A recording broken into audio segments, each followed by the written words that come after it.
Hello, everyone. My name is Edgar Salmingo Jr., and I'd be happy to facilitate for you today the workshop about early college for all lessons learned from implementation of concurrent enrollment in four-year universities. I know that's a lot, so casually, you could also call this workshop So You Want to Start an Early College Program. And I'm very fortunate as a member of the Archdiocese of Los Angeles. Again, my name is Edgar Salmingo Jr., to direct the early college and online learning program for the Archdiocese. I have been not only a teacher, an educator, administrator for Catholic schools for over 17 years, but I'm also a product. I've been a student at both the elementary school, junior high, high school, even college and grad school. So I'm very excited to share a lot of information with y'all today and help advance Catholic education. What's very important is what are you going to get at the end of this workshop? So four things that you'll get out of it. First, why establishing early college programs can be very beneficial for all students, especially those in circumstances of disadvantage or are historically underrepresented in post-secondary education. Secondly, what are the best practices for implementing an early college program? We've made a lot of mistakes, or maybe not even mistakes, but we've had some obstacles along our way. So we'd love for you to learn from our mistakes and our obstacles so that your transition and your implementation can be smooth. Third, what models are out there? Maybe you do want to do early college, but you haven't done your research, or you've done very minimal research so far. So maybe you want to know what else is out there. So we'll talk about what models are out there, the ones that worked for us, and there might be different ones that work for you. And lastly, how do you assess the school and student requirements that are needed and available in order to launch and maintain an early college program at your site? So it's one thing to have a desire. It's one thing to say, like, this is what we want to do. But it is another thing to figure out, do we have the capacity, the bandwidth to actually implement such a program? So I'd always start with, in terms of implementing and doing an early college program, is what is your why? If you're going to do this program, if you're going to go all out, spend all these resources and energies and personnel and students that are going to be doing this, you have to have a very concrete, a very serious, a very good reflection and say, like, what is my why? Why am I doing this? And for our why is really, it came down to, first of all, it came down to we want to serve all students. The Archdiocese of Los Angeles at the high school level serves 50 high schools, thousands of students. And part of our mission, part of the reason why Catholic education exists in this sphere of the world is because we want to serve every student that desires to be better and wants to go to heaven or wants to go to college. Every student, from students who have high performance, have low performance in the classroom, students who have special needs, every student, we want to serve all of them, okay? And lastly, we think about, when we talk about all, there's a specific demographic that we want to target and focus, and those are what we consider vulnerable. Those are students that we consider that low socioeconomic status, first generation, and those that are historically underrepresented, again, at the college level. So that was our why. We looked back and we said, like, we really want to do an early college program because this is why we want to do it, okay? And then after we, implemented this program, some of the responses from our students, we got some testimonials, and some of them really reaffirmed our why. So let's take a look at two reflections and two experiences that our students have told us. The first one is from a senior student. She said, in taking this course, I was reassured that my goals for college can be achieved. I took time out of my day to ask questions, involving many assignments on things I was unsure about, which to me mimics what I perceive to be the college experience. While at first the amount of assignments and quizzes were daunting, I felt much better after knowing I have teachers and advisors by my side to guide me along the process. Knowing college is very similar in that aspect. Taking the English 101 course gave me an idea of what the next 4 years of my life will look like, and a boost of confidence for the goals I've set for myself in college and my career. And that's amazing. Again, these are students that are, this particular one, first generation, right? And so that's that confidence, that ability to feel like, okay, I could do this, was very exciting for us. The second reflection from another student, this one's from a junior student, a high school junior. They said, this course has helped me to gain insight into what a higher level learning experience is like and what is expected. I feel more prepared going into my senior year in high school to help me succeed. Because I have attained skills to help me succeed in my classes. I will also be more prepared for college because I know what they are looking for in a student. I will have to put in a lot of effort into my work and not take anything lightly. This course was extremely helpful in preparing me for my endeavors in the future, not just academic, but also life experiences. I mean, just wow, like that insight that these students are getting early as a junior student, saying like, wow, I kind of know, I'm prepared for what college is. Like, that's exciting for us. And for students that maybe historically may struggle or may not complete college, like that's a great insight to learn 2 years before they even get into college. And then, a more practical why, looking into the research, why do we do an early college program? Like, how do we know this will get to our intended outcomes? So one of our key research, you can see the article down below, or the link to the article down below, but one key piece that we determined would be the motivating factor to start this program.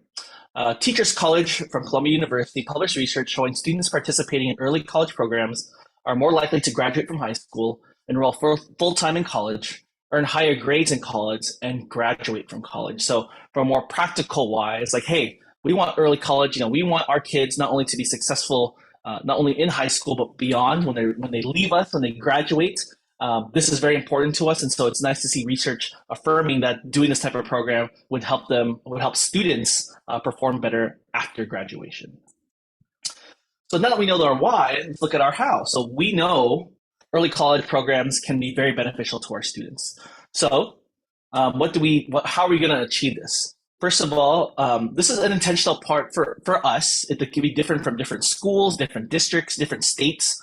But for us, our focus was 4 universities. So we were providing access to and support for early college classes from 4 universities.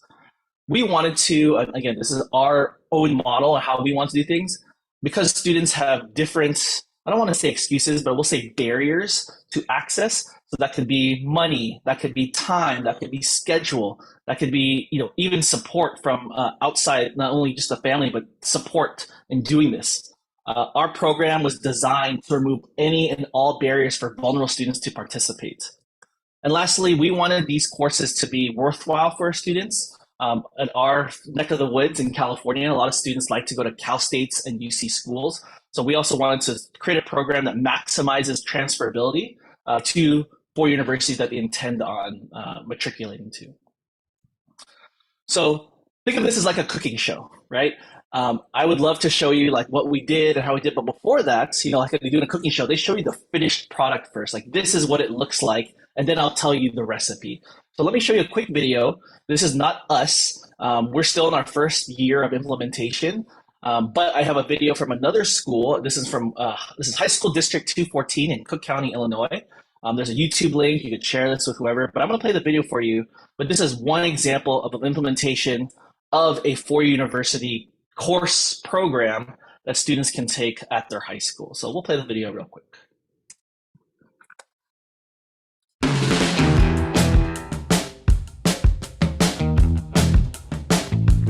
So the Early College Center started 5 years ago in District 214, and the district decided to partner with Arizona State University because it's one of the most innovative universities in the country, and it is the only university that allows high school learners to take college-level online classes and have the option to transcript for credit. I'm taking English 102, and during the class we watch these videos from our professor, then we complete the journals that will help us complete our final project.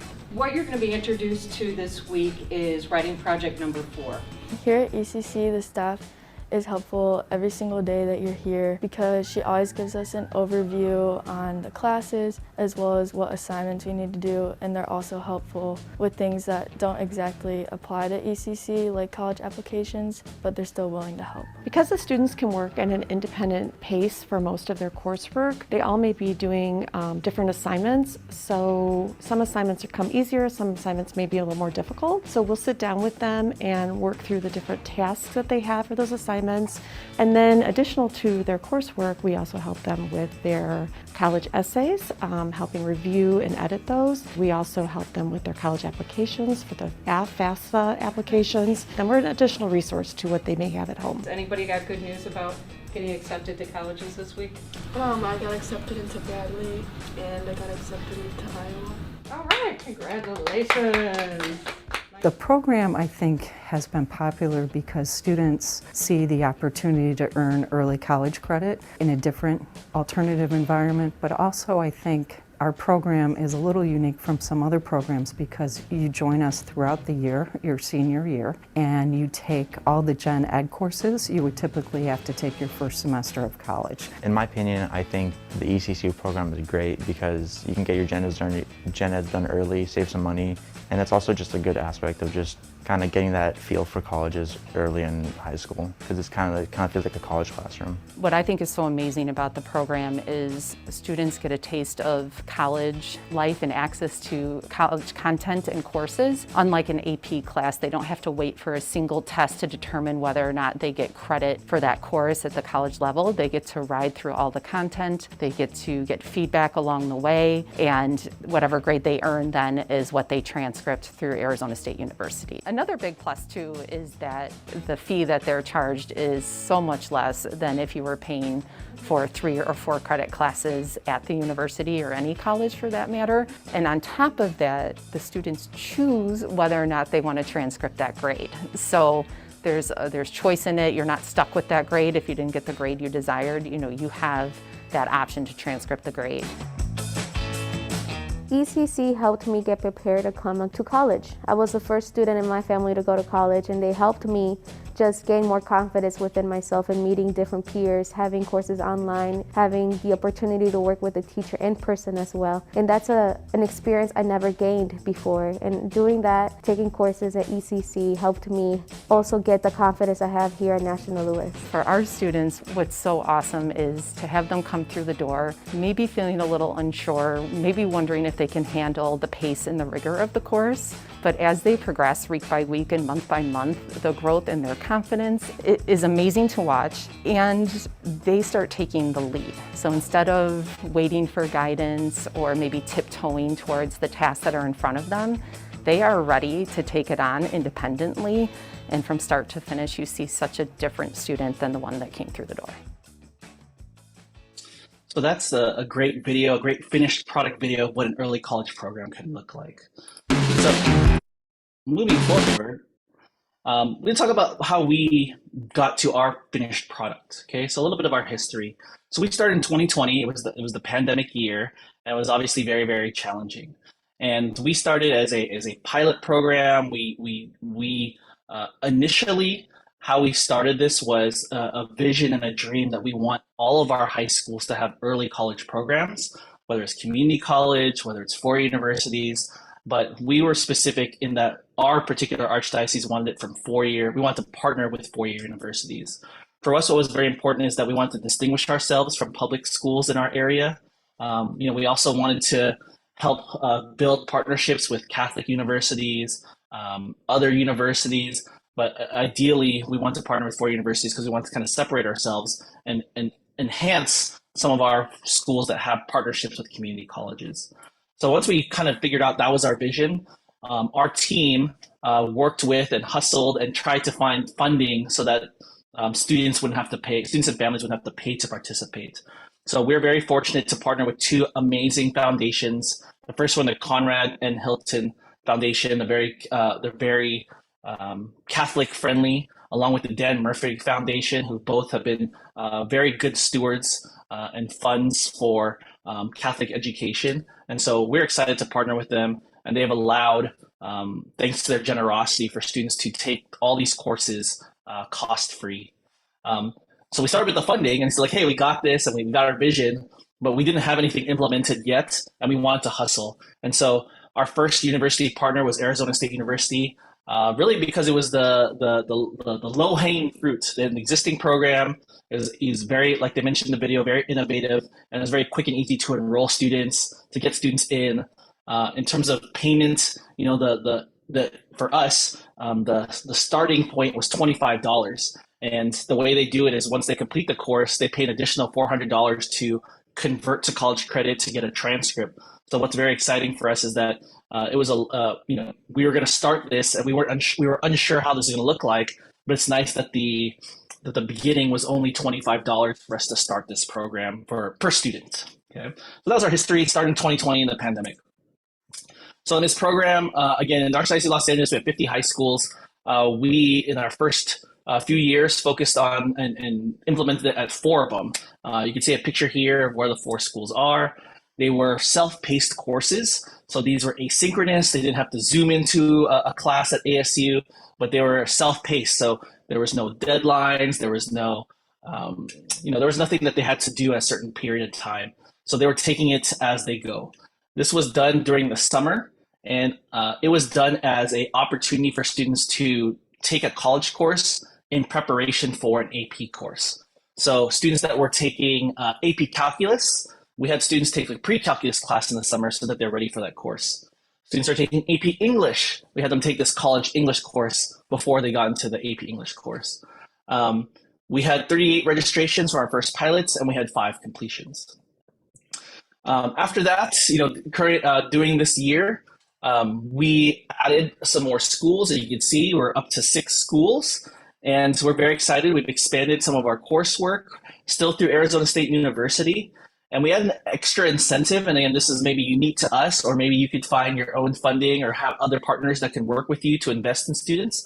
But we also have this added incentive for students to be Hilton Scholars. And so not only do students have their tuition paid for, these transcripts paid for, but in addition, if they completed a course, they earned a scholarship of up to $2,500 annually if they go through the early college program. So a lot of barriers were broken for students to participate in this program. To date, we have about 170 registrations, and this is what it looked like. This is the current year. So as we were doing this, again, I want you to learn from our mistakes. We, did some focus groups, talked to some students, and asked for some feedback. And we got 3 kind of key takeaways. The first one was a strong preference. They really liked this asynchronous, the self-paced college course. That was a strong feedback to us. Is like, hey, this is what we really want. Second, they thought it was helpful to have a designated period, a time where kids can just sit in and focus. Kids are super distracted by sports, activities, other classes, and so they really benefited from having a built-in period for them to do their work, and also access to a teacher, mentor, facilitator on campus. And so, if you're doing online college work, it's really hard, or it's very easy rather, to feel disconnected from the learning because you're just doing it on a computer. And so having a facilitator was something that was very beneficial to our students. And lastly, one thing that they got used to, and something they have to get used to at the college level, but self-grading, not only are they completing work that would automatically grade, but also, lack of feedback, lack of a teacher, someone to say hey, you did this wrong. And so those are things that they had to adjust to, but things that they expected to see, at the collegiate level. So just this last, I would say 2 months, we are pivoting to a new model, a new exciting way to implement early college. And so we're going to decide to share that with you after all of our learnings, all of our feedback, all of our observations. We're happy to share with you how we're pivoting. Why did we pivot? Why did we not continue on this path? Well, first of all, our completion rates were low. So roughly among the Archdiocese, let's just say we had 100 students who were participating. Only 13 students had completed, so roughly a 13% completion rate. And so it was hard for us to look at this and say hey, we want to remove barriers. We want students to take early college classes, but only 13% of the kids were actually seeing the whole course through. So we wanted to improve that. Second bullet point, student engagement and point of contacts were low. Remember, an existing program, this is really just a summer program. So in summer, people are away, people are gone, people go on vacations, sports, camps, things like that. And so ideally, you have an opportunity where students can, check in, like we said, have a period where students can check in and do the work. But during the summer, it was very challenging. And lastly, the overall access was low. So you look at the numbers, 172 kids that were participating, relative to the whole Archdiocese, it's a very small percent of students that are open to this or have access to this. So we want to increase access and have more and more students that are taking early college classes. So how do we do this? How do we increase completion rates and number of participants? So we learned and we pivoted to 2 specific models, 2 models that maybe your school is doing or wants to do, maybe has something very similar. I forgot to mention this earlier. We're in California, we're in Los Angeles. We're very aware that other schools, other states may have something similar, may already have something like this, may work at community colleges instead. And so you may consider this as an alternative, you may consider this as an addition to, or if you have nothing, maybe something that you would want to start from the ground up. But I do want to say that we are cognizant that there are other different models that may work for school districts and schools already. The first model is what we call a cohorted pathway. In this pathway, or in this model, as it says in the first bullet point, students have a built-in period during the day. Some of our high schools have 6 periods or 7 periods. We have one high school who has 8 periods that students take during the school year. And so for schools that have 7 or 8 periods, in order to meet graduation requirements, they could have one of those periods to be an early college class, an early college period. That way they have time during the day, during their school day, to actually work on this. Some schools only have 6 periods, and that makes it very difficult to have any room in their schedule to fit this. And so some schools are doing a 0 period, like 1 or 2 times, 3 times a week before school. Some are doing as a 7th period after school.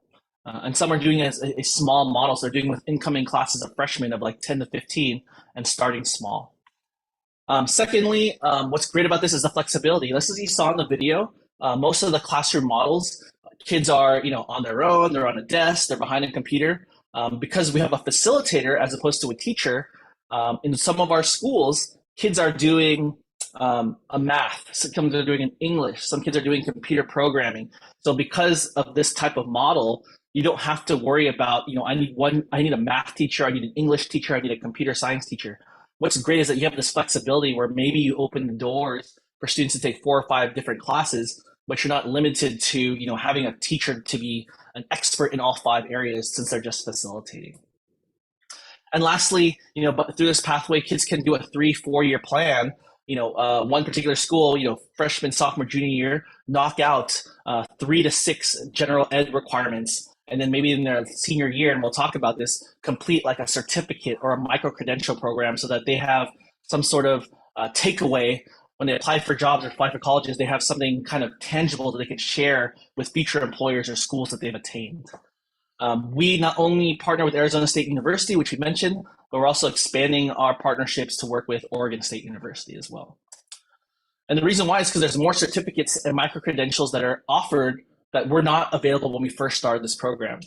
Arizona State has 3 certificates. One that we have our students participating now is something called Google IT. It is a partnership between Arizona State and Google, and students who complete this series of 5 classes get a certificate from Google and Arizona State that says, hey, this student is certified in IT, and even after they graduate high school or right after they graduate high school, they can start applying for entry-level IT jobs with this certificate.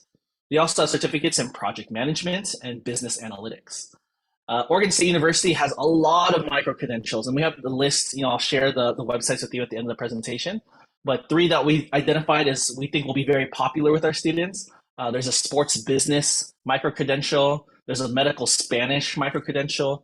And there's one called Business of Viral Content Creation, which is very exciting, considering what kids like to watch and like to see on social media. And so some kids maybe want to get in that realm. And so it doesn't matter, what they want to do, if they're passionate about it, like finding the resources to grow in that area. And one of them could be in these micro-credential fields. Model 2, which maybe some of your schools are doing, I know, again, it might be big outside of Los Angeles and California, but for us is relatively new, is universities employing your teachers as adjunct professors. So we use our own teachers. The teachers have to have a master's in the discipline they teach. So say, for example, you have an AP teacher that teaches U.S. history. So say, for example, that teacher who teaches AP U.S. history has a master's in history.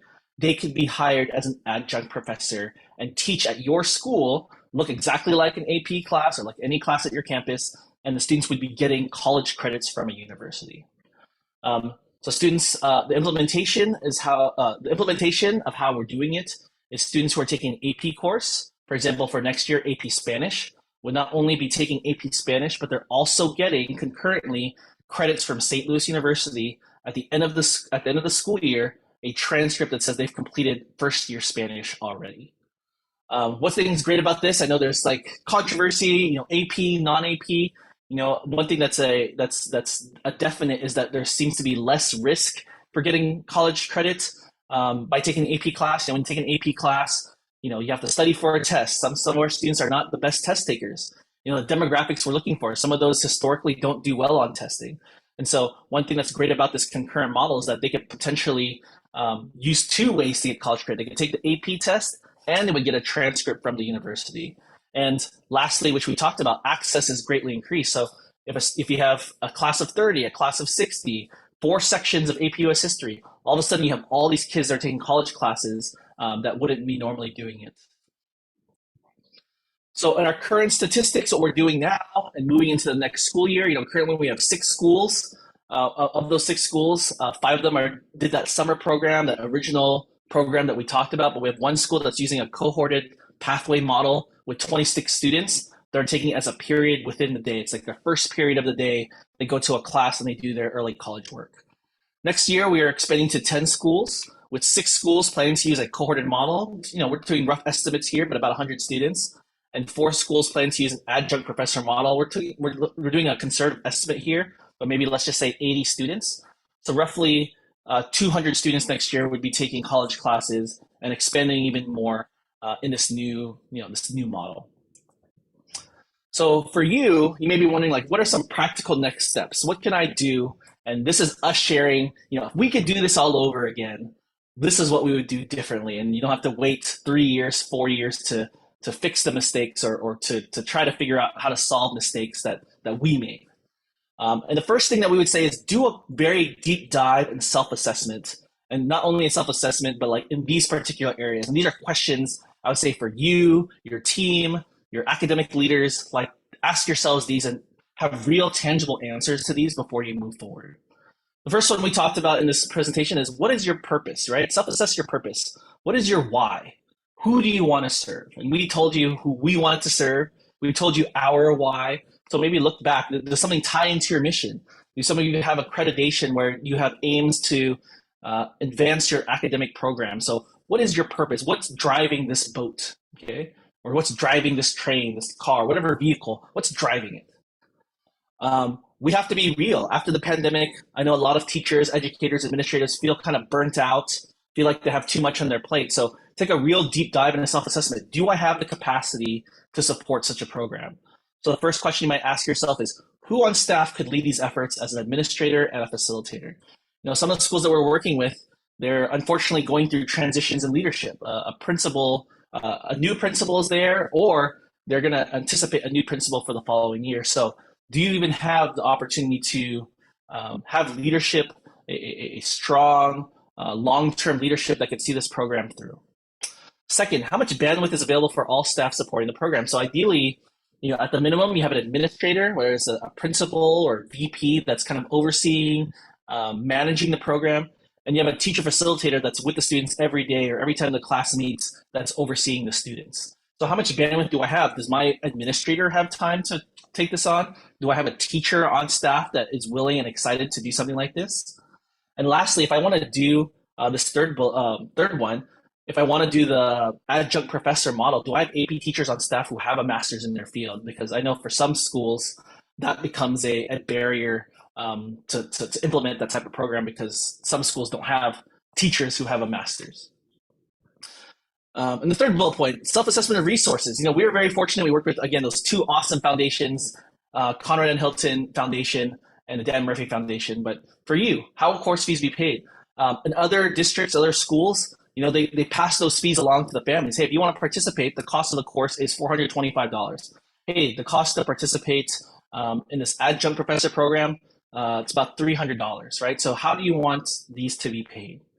Secondly, the staff is going to take on more responsibility. So how will they be compensated? We, again, through our grant, through our funding, through our generous donors, we are able to give a stipend to our administrators, to our facilitators. So how will you compensate them? Maybe it will increase in pay, maybe prep periods. How can we make this something that's sustainable for our faculty and staff? And lastly, just more practically, as you saw in the video, students will need resources. So do you have a one-to-one program? Do they have devices? Do they have headphones? In the classrooms or the locations that they're going to be doing this, do they have Wi-Fi? And the last 2 kind of self-assessments, logistics. When during the school year will students take early college courses? Our very first model was summer, and we realized early on summer is not going to work. And now we want it during the school year and during the school day. And so for you, what will work for you? And we may have one school next year that'll do it as a summer school program, and it works for them because they will meet, daily or every other day. So if you want summer, like, is there touch points that students and teachers can meet and collaborate about early college classes. And then second, logistically, if you do it during the day, is there a period you have? Is there a space that you have? These are just like logistical questions that has Wi-Fi where they can meet with their teacher for assistance. And then lastly is just preference, right? It comes down to like of the different models that are out there. It's like you're shopping for a car or shopping for a house. What do I like? What are my needs? What are my must-haves?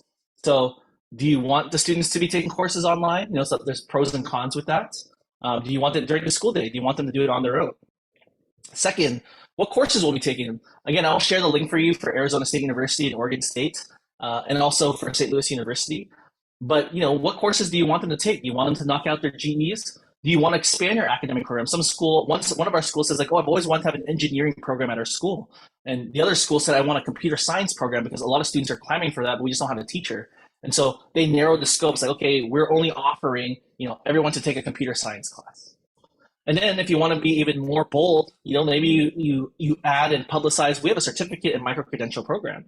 So which ones do you want to offer? Will students be taking dual credit AP courses? Is that a possibility? There's going to be conversations and questions about AP. So are you equipped? Are you ready to talk about that with your school community? And lastly, we talked about 3 that we work with: Arizona State, Oregon State, and St. Louis University. So there's many others that are out there. Those are the ones that worked for us. But what do you think, even community colleges, what do you think would be the best fit for you and your school? So the next steps, and this is a lot. You have this slide deck, so you don't have to write this down. So I'll just go through it really quickly. First, identify staff. Second, allocate those resources we talked about. Once you've got your staff, once you've allocated your resources, you want to identify with those universities. We have contact information if you want to reach out to the ones that we've worked with, but most of the schools already have, or if you want to search like a college or a community college that's next to you or near your area, search for high school or early college in those campuses, and they probably have, or they might have something already existing. Once you do that, it's exciting. You get to communicate and advertise to students. What worked for us for students was having lunchtime info sessions with pizza. Nothing gets the kids more excited. It's like, hey, there's pizza at lunch. Zoom information sessions with families or in person. They like brochures, they like flyers, they like seeing things on social media. So those are some ideas that you can do communication. And then you want to have a timeline and deadlines, right? And so like, if you want to start for us, so you want to start in the fall, we want kids to register and get their stuff done before the school year ends, like before June. And so think about what your timeline is, draft a calendar, draft like, with the university that you're working, what deadlines do they have? And you could put in things like when is student registration? When am I going to notify families? And then once you have those deadlines, once you have that calendar, you can allocate your resources accordingly. Then you could create that period if you want to, if you're creating a period during the day, or if you want to identify an AP class that you're doing it, you want to identify it, make sure you have a facilitator in place. And then lastly, the maintenance part of it, you're monitoring, you're guiding, you're getting student feedback, you're doing observations. You're, one time I took them, again, another pizza lunch. I sat them down and I said, hey, how's it going? What can I help you with? Is there anything that could communicate to the university that's challenges for you? And that's happened before. And so not only do you see them to the course, but you see them through the course. And so I have a list of resources for you, so you don't have to do all the work on your own like we did. First thing I have for you is a cheat sheet, a Google Doc that has the models and all the links and resources that we use for all these models. You will have that. Secondly, all these websites, we use Arizona State University's Universal Learner courses. This is the website. We'll give you the link. Same thing with Oregon State University. They have an awesome program where students do a quarter system, but they are well known. They're world renowned for having, here it says on the left here, ranked top 10 in the nation for online programs. So heads up, like there's the link at the end of this so you can start looking at the courses and the schedules and the timelines. And then lastly, St. Louis University, their program is called the 1818 program or the 1818 program. And they are the ones that we've been using and partnering with to essentially use our teachers as adjunct professors. They have a rich website with not only information, FAQ, but also has a list of all the schools that participate, what classes they're doing concurrent and dual credit enrollment for, which AP and honors courses at the high school level are matched to the St. Louis University college courses. So there is a ton of resources on the website. I love St. Louis University and the people that work there. And so there's a website for you to look at as well. So here are the links. Again, this is a presentation, so once you get your slide deck, these are really clickable. But again, the cheat sheets and the 3 universities that we work with. Maybe you need help, and maybe this is just a quick presentation. I know it's virtual, I'm not there in person with you, but if this is something that you're interested in, you have more questions, you want to say like, hey, this is very helpful. Can you give us some advice? Can you point us in the right direction? Or how did you do this? Here's my email, esalmingo@laarchdiocese.org. Here's my phone number. Sometimes it's easier for people to call or text. You have both that information if you have any questions. But again, for being a virtual presentation, I want to thank you for your time. I know NCEA is an awesome experience, and so just for me to be able to share things that are exciting for us that can help potentially be beneficial for you and your schools is very exciting, very humbling. So thank you so much for making the time to be with me today. As you know, there are evaluation surveys in the app, so please fill out the evaluation if you enjoyed or if this was very beneficial. Have a good evaluation for what you saw, not only this presentation, but any other sessions that you attended. But thank you so much. Enjoy the rest of your NCEA.